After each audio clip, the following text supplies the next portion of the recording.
Alright, what's going on, guys? I've just finished work right now. I'm on my way back home. Crazy day, happy Monday, love it always. So, I wanted to make this video to quickly talk a little bit about culture shock. What is culture shock, and also some of my experiences with culture shock. So, a basic definition of culture shock is a feeling of being completely disorientated in a unfamiliar location. That is basically culture shock. Being completely disorientated and not understanding anything. It's a feeling of not knowing the language of where you are, of not knowing how to do anything, of feeling completely useless. And it's a very, very difficult thing to pinpoint, is culture shock. It's very difficult to define because between different people it varies. Different people have different experiences. And also it has different lengths of time, so there's no clear set length of time of when culture shock's gonna pass. Some people it passes really fast, some people never get it at all, some people it never goes away. So I'm gonna talk a little bit about culture shock and my experiences. So culture shock frequently comes in four stages.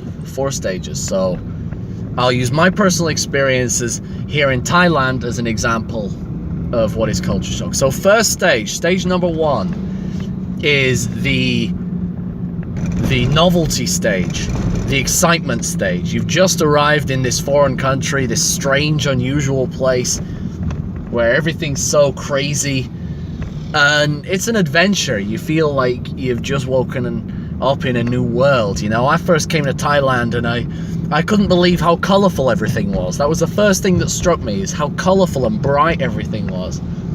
You know, I just came from England, where everything was grey and miserable. It was cold and dark and rainy. It was just nasty. And then I suddenly came to Thailand, where the skies are blue and the trees are so green, and everything just seems so colourful. It's one of the first things I noticed when I moved to Thailand. And I thought, oh, the people are so friendly. Everyone's so nice. They're always saying hello to you. Everywhere you go, people are saying hi to you, asking you where you come from. And I was genuinely thinking, like, wow, these people are so friendly, so nice, so humble, so poor. They have nothing, but they'll do so much for you, and etc, etc. And that is the novelty stage of culture shock. That is the novelty stage. A novelty stage typically lasts for anywhere from a couple of weeks to a couple of months. In my case, it lasted for about 4 or 5 months. I had novelty stage where I love Thailand.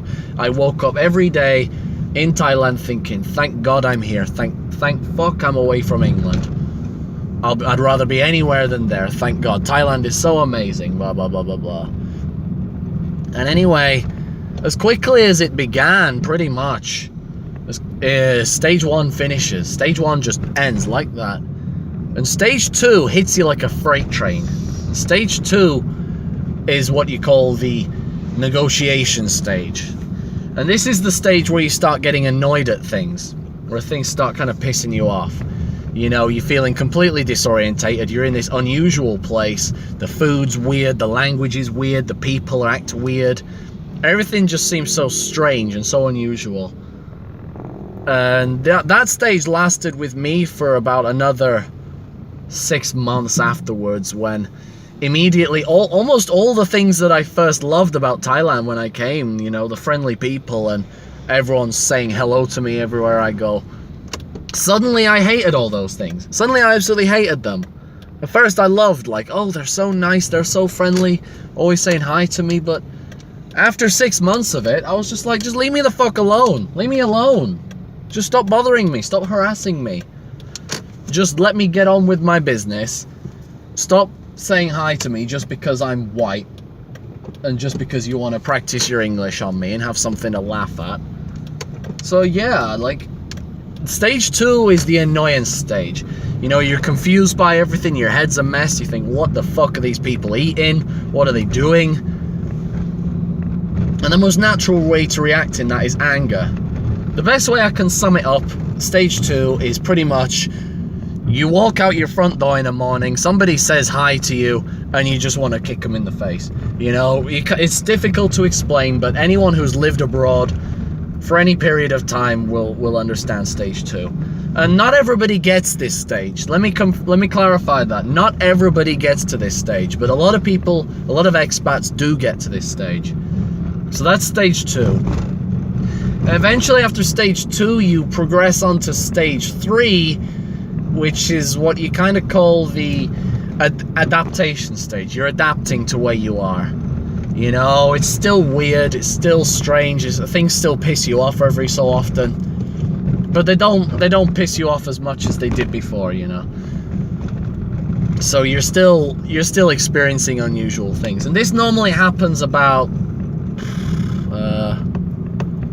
6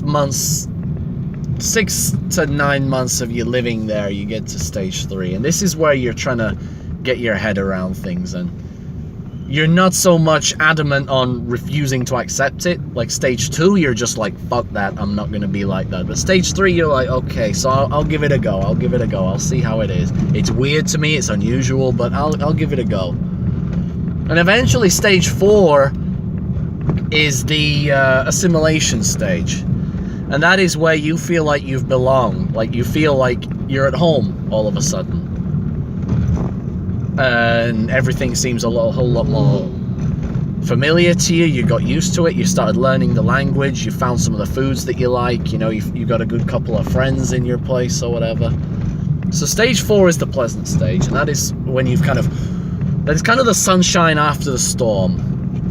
But culture shock is not easy to define like that. It's not so easy to meet the stages like that, you know, because sometimes even when you've adapted, there's things that you don't like, there's things that piss you off, as with anywhere else, there's things that get to you.